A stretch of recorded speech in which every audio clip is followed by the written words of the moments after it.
जय हिंद, नमस्कार। फिर एक बार आपके सामने देश और जनता के हित में बात करने वाला बेबाक बिंदास। मैं हूं रविंद्र जैन, मुंबई से। सवाल एक ही है कि भारत में जब जब हिंदू त्योहार पड़ते हैं और हिंदू त्योहारों पर दंगा किया जाता है, आखिर ये कौन लोग हैं? या सत्ता का षड्यंत्र या सत्ता का सौदा? कौन लोग हैं आखिर? कितनी हिम्मत इन लोगों में होती है कि हिंदुस्तान में रह के हिंदुओं के त्योहार पर गुंडागर्दी की जाती है। बड़ा अजीब माहौल है। हम तो ऐसे सत्ता का सौदा मानते हैं कि कुछ सत्ता के दलाल ऐसे मौजूद हैं भारत के अंदर। जब कोई भी त्योहार हो हिंदुओं का, तो वहाँ पर षड्यंत्र रचा जाता है नुकसान पहुँचाने का। तो ये सत्ता का षड्यंत्र, और सत्ता में कुछ ऐसे लोग बैठे हैं जो दलाल हैं, दल्ले, जिसको बोला जाता है सत्ता के दल्ले। सत्ता में दलाल बैठे हैं। बड़ा अजीब माहौल है। देश को चलाने वाला अगर दलाल होगा, सत्ता में बैठे अगर दलाल होंगे, तो देश कैसे चलेगा? ये बड़ा सोचने का प्रश्न चिन्ह है।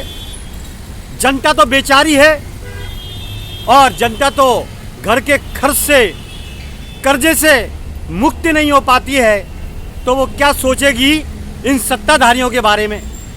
ये सत्ताधारी तो देश का पैसा, जनता का पैसा जो इकट्ठा होता है, उससे पूरी जिंदगी मौज करते हैं। कोई काम धाम नहीं, एक ही काम है, मौज करो टांग ऊंची करके, जैसे देश इनके बाप की जागीर हो और हम सब इनके लिए कमा के इनको देते हैं, सुविधा के नाम पर जीरो। अब आज के पेपर में हमने पढ़ा कि इतने हिंदू त्योहारों पर, रामनवमी के पर्व पर कहीं दंगे हो रहे हैं, कहीं गोलियां चल रही हैं, कहीं आगजनी हो रही है। तो भारत में क्या मजाक बना रखा है? हम कहते हैं दंगाइयों को देखते ही गोली मार दो, जो देश को नुकसान पहुंचाता है उसको गोली मार दो, चाहे वो सत्ताधारी क्यों ना हो, कोई नेता ही क्यों ना हो, या कोई गुंडा बदमाश क्यों ना हो, वो कोई भी रहने दो। जो देश को नुकसान पहुंचाएगा वो देशद्रोही कहलाएगा। तो देशद्रोही का मतलब है फांसी की सजा दो, गोली मार दो। पर ऐसा नहीं होता है। अब देखिए आप, पूरे भारत में अगर शांति है तो उत्तर प्रदेश में है। तो उत्तर प्रदेश में क्या कारण है कि उत्तर प्रदेश में शांति है, बाकी जगहों पर अशांति क्यों? तो कहने का तात्पर्य मैंने आपको बताया कि उत्तर प्रदेश में जो सीएम है योगी आदित्यनाथ, उन्होंने सत्ता का सौदा नहीं किया है। वो देश की परवाह करते हैं, वो देश की चिंता करते हैं। उन्होंने सौगंध खाई है कि भारत को महान बना के रहेंगे। अभी तो सिर्फ और नेता तो चर्चा करते हैं, लेके झंडा मेरा भारत महान, सत्यमेव जयते, ये जुमलेबाजी करते हैं। लेकिन सही मायने में अगर कोई सच्चा नेता है तो इस समय भारत का एक ही शेर है, वो है योगी आदित्यनाथ। काम बोलता है। मैं बम्बई में हूँ, वो यूपी के सीएम हैं, लेकिन काम बोलता है। काम बोलेगा, इतिहास का पन्ना उसी को खोलेगा। हम भी उसी पन्ने को खोलेंगे और इतिहास को पढ़ेंगे।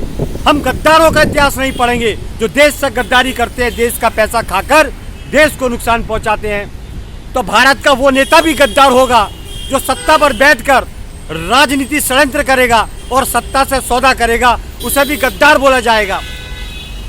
पर करे क्या? एक आदमी क्या करेगा? आज अकेले योगी आदित्यनाथ ने यूपी को एक खूबसूरत शहर बना दिया, गुंडा मुक्त करा दिया। आखिर वो भी एक सीएम है, तो बाकी सीएम क्या करते हैं? क्या क्रिकेट खेलते हैं? ये शर्म का विषय है। और कब शर्म आएगी? निकलो एसी से बाहर, निकलो एसी से बाहर और मौज करके, जो मौज करते हो आप लोग, बाहर निकलो, उस मौज से बाहर निकलो। ये देश का पैसा है। देश के पैसे पर अय्याशी करने वाला नेता नहीं, वही गुंडा कहलाया जाएगा, क्योंकि देश का पैसा बर्बाद करता है। ऐसे नेताओं को सख्त सजा होनी चाहिए। लेकिन देश का कानून अंधा है, कानून अंधा है। ये सब जानते हैं, फिर भी चलता है। इस समय एक ही शेर है, बब्बर शेर। जिन सभी नेताओं को मैं ये बोलना चाहता हूँ, कम से कम थोड़ी बहुत शर्म करो और योगी आदित्यनाथ के कदमों पर चलो, उनसे सीखो कि राजनीति क्या होती है। आज गुंडागिर्दी का जो गढ़ था, मिलावट का गढ़ था, नशे के अड्डे थे, वो सब खत्म हो गए। आखिर वो भी सीएम है।